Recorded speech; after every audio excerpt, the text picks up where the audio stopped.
Assalamualaikum warahmatullahi wabarakatuh. Selamat berbahagia jamaah ngaji tafsir Al-Quran dengan referensi kitab tafsir Al-Ibris Mu'alif Mbah Kyai Haji Bisri Mustafa Rembang dengan sanad Mbah Kyai Haji Samsul Muin Khalid, pendiri dan pengasuh Pondok Pesantren Darul Amin, Cacak Banyuwangi, Jawa Timur. Semoga berkah. Amin. Dilanjutkan surat Al-Baqarah ayat 223 dengan tema haid dan hukumnya. A'udzu billahi minasyaitonir rajim. Bismillahirrahmanirrahim. Nisa'ukum kharsul lakum fa'tu kharsakum anna si'tum wa qaddimu li anfusikum wattaqullaha wa'lamu annakum mulaquh wa basyiril mu'minin.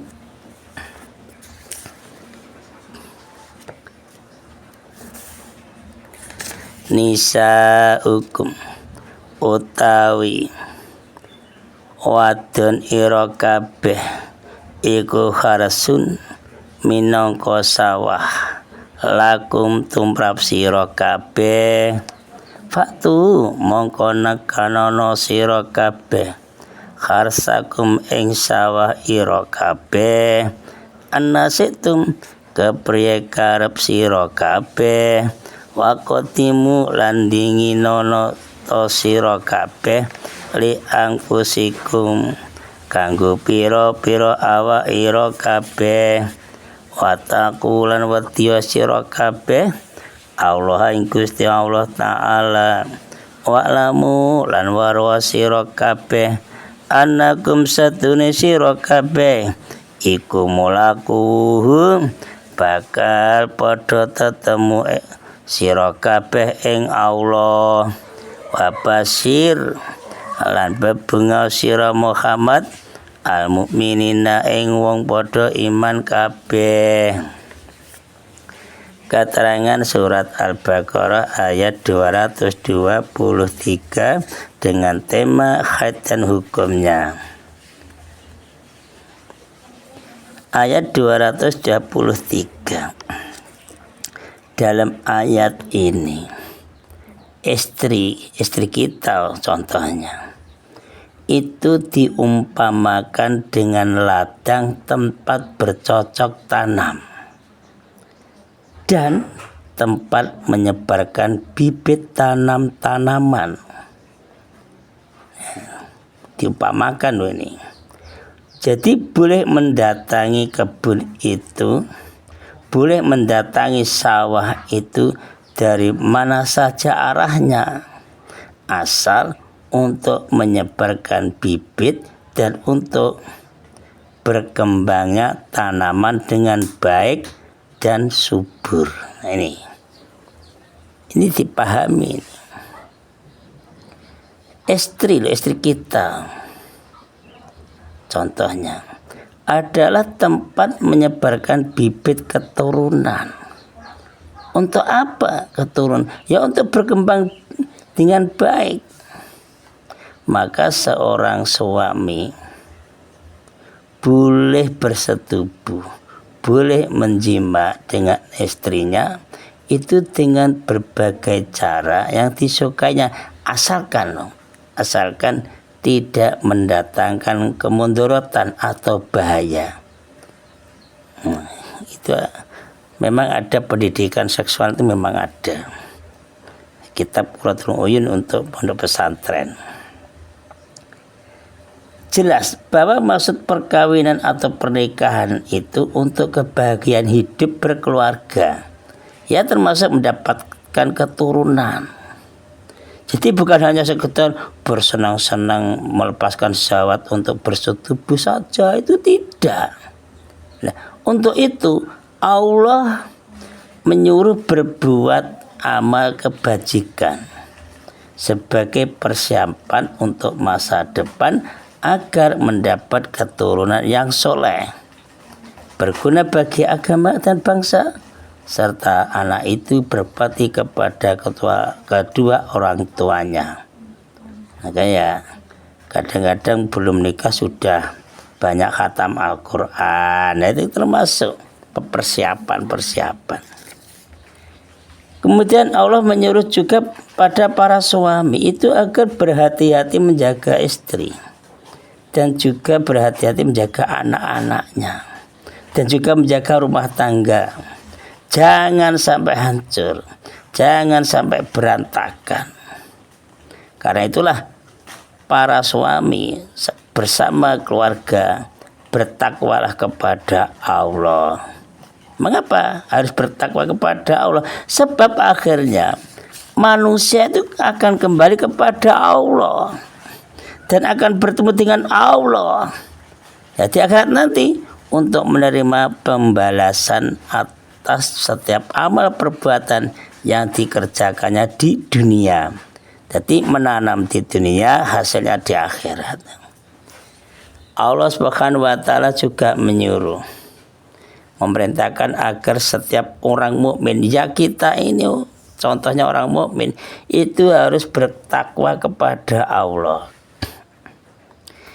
Nah, di situ kalau kita sudah bertakwa, artinya menjalankan perintah Allah, menjauhi larangan Allah, oleh Allah diberi kabar gembira, besok orang mukmin akan memperoleh kebahagiaan dunia dan juga di akhirat. Jadi dunia sekarang juga mendapat bahagia, di akhirat juga mendapat kebahagiaan. Amin amin amin ya rabbal alamin. Tanah yang digunakan untuk bercocok tanam adalah tanah yang subur, di dalamnya penuh dengan nutrisi dan penuh zat-zat fertilizer. Ya, tadi zat-zat yang menyuburkan tanah, termasuk mineral. Ketika benih dimasukkan ke dalam tanah yang subur seperti itu, maka benih tersebut segera berkecambah, tumbuh dengan subur pula. Nah, kecambah ini tumbuh dengan energi yang didapat dari nutrisi tanah itu. Jelas bahwa tanah yang digunakan untuk bercocok tanam itu merupakan media subur bagi tumbuhnya benih menjadi tanaman baru. Apakah itu padi atau kacang atau kedelai atau tomat dan lain-lainnya. Pada ayat di atas itu dijelaskan bahwa, nah diumpamakan nih, istri-istri kamu, ya istri-istri kita adalah seperti tanah tempat kita bercocok tanam. Nah, memang demikianlah halnya, karena rahim yang ada pada setiap istri, setiap wanita merupakan media yang subur bagi terjadinya konsepsi antara sperma kita, benih laki-laki para suami, dengan sel telur yang terdapat di dalam rahim wanita, kemudian istri. Nah, peristiwa konsepsi ini akan segera diikuti dengan pertumbuhan menjadi janin, sebab di situ dibantu oleh makanan yang berupa nutrisi atau vitamin-vitamin yang terdapat dalam rahim ibu tersebut. Maka di Puskesmas itu ada gambar-gambarnya. Bahkan mitokondria ibu akan memberikan suplai energi pada proses pertumbuhan janin menjadi bayi. Maka seorang ibu makanya banyak gizinya, vitaminnya, biar pertumbuhannya cepat subur.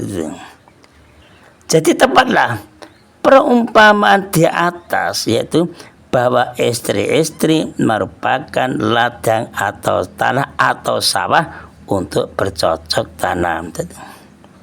Kesimpulan 1, bersetubuh dengan istri yang sedang haid, menurut syariat Islam haram hukumnya. Jadi gak usah ngikuti orang Yahudi, gak usah ngikuti orang Nasrani. 2. Boleh saja bergaul dengan istri yang sedang haid, kecuali bersetubuh atau jima. Ya terpaksa-paksa jangan jima, ya di atasnya seorang istri dikasih jarit atau kemul ya tuh. Karena seorang suami itu tidak kuat ngempet, tapi kan tidak bersetubuh kan di atasnya itu loh. Pelampiasannya kan di atasnya seorang istri. Nah itu boleh saja, kita termasuk bergaul. 3. Istri-istri diumpamakan ladang. Karena apa? Ladang adalah tempat menyebarkan bibit tanaman. Nah, sedang perempuan istri kita adalah tempat menyebarkan bibit keturunan, itu keturunan kita. Mudah-mudahan anak keturunan kita sampai cucu-cucunya sampai hari kiamat menjadi keturunan soleh-solehah. Amin. Assalamualaikum warahmatullahi wabarakatuh.